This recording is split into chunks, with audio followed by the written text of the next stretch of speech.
skink. Now it's S-K-I-N-K, so not a skunk, a skink. And this is a very interesting animal. He is a type of lizard, and he's actually the largest or one of the largest skinks in the world.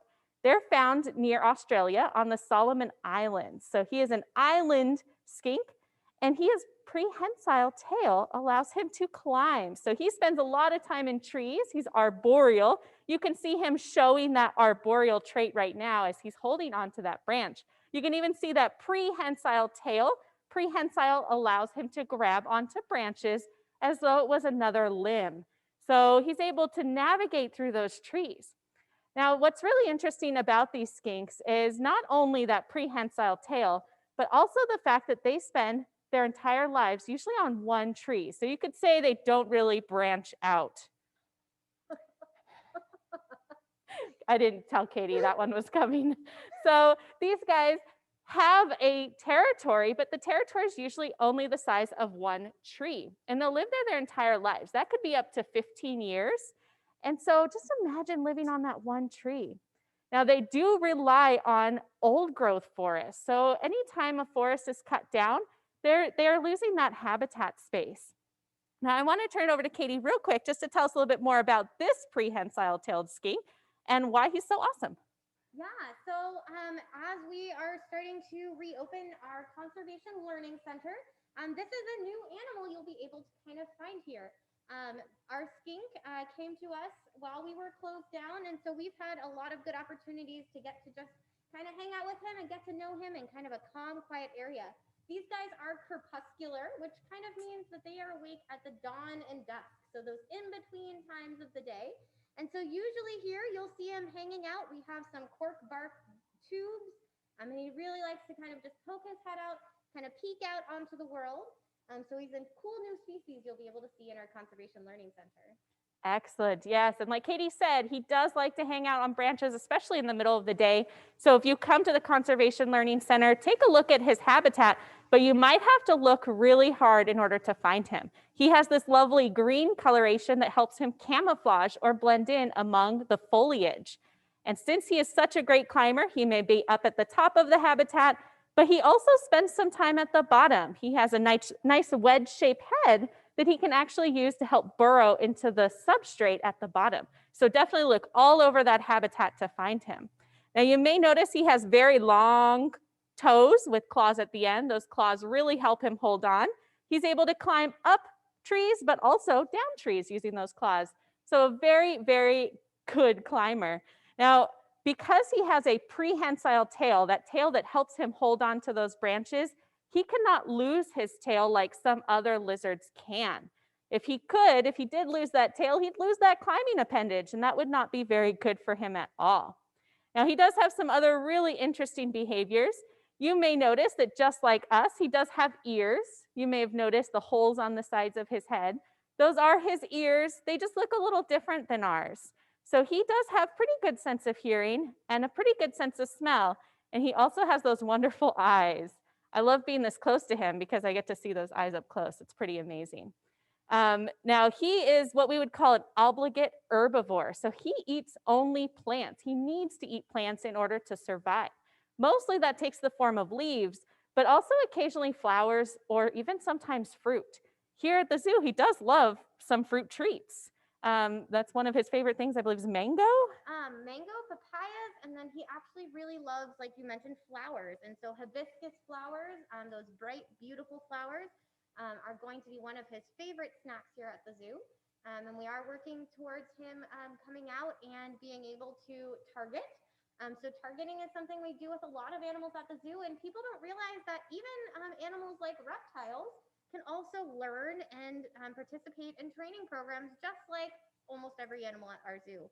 And so that's kind of his thing right now that he's kind of gotten used to his new home here at Reid Park. We're working on some targeting behaviors for his favorite snacks, some papaya, sweet potatoes, and those hibiscus flowers. That is great. So Katie really touched upon the importance of training. We use training for all of the animals that live here at Reid Park Zoo.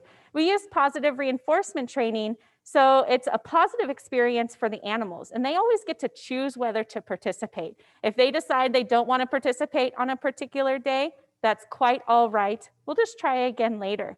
But that training is so important because it helps us to better care for the animals that live here. They can actually participate in their own vet care using that positive reinforcement training. So that targeting that Katie was mentioning allows us to ask him to do behaviors like stepping onto a perch so that way he can come out and meet people, or even stepping onto a scale so he can make sure his weight is good and he's getting the nutrients he needs to stay healthy. That's something you probably are learning a lot if you've seen any of the other member virtual chats about the other animals that live here at the zoo as well. Now, what's really interesting about this guy, I know there's a lot of really interesting things about a prehensile-tailed skink. Since they are obligate herbivores, they're eating a lot of leaves. Leaves are very hard to digest. We have a hard time digesting leaves. And so animals that eat a lot of leaves and other vegetation actually have special bacteria in their gut. So the same thing with this prehensile-tailed skink, but he has an interesting behavior that helps to keep his gut bacteria healthy, and that's eating poop. So if you've ever heard of the phrase coprophagy, that means that eating poop. So he may eat his poop, or prehensile-tailed skinks will also sometimes eat other prehensile-tailed skink poop, and that returns some of that bacteria they need to digest their food.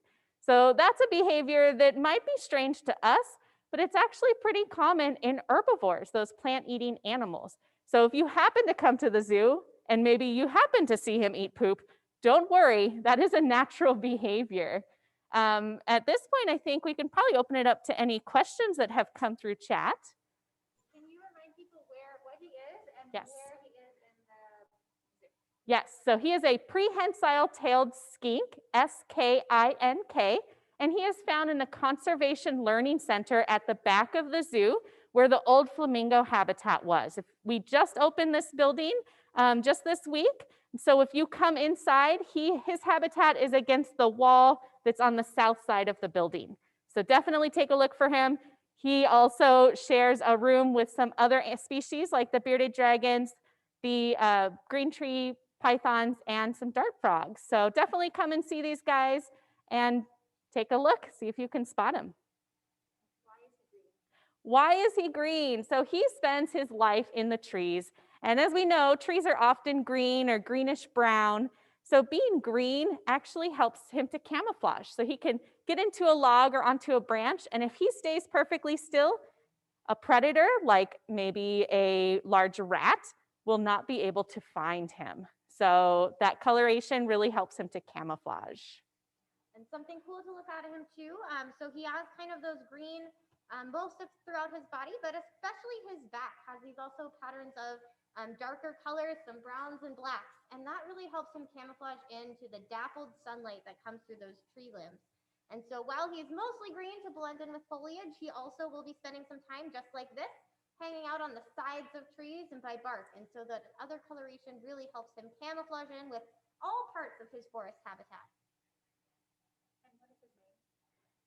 His name is Casolo. Casolo is one of the islands in the Solomon Islands, and so we thought that was a pretty fitting name for our little skink. And like you mentioned, he eats poop. Can you specify what kind of poop? Yes, so the prehensile-tailed skink as a species will eat its own poop. So he's not really going around and collecting poop that he finds from other animals. He's really eating his own poop in order to return that gut bacteria he needs to digest his food. Really interesting behavior, but kind of strange for us.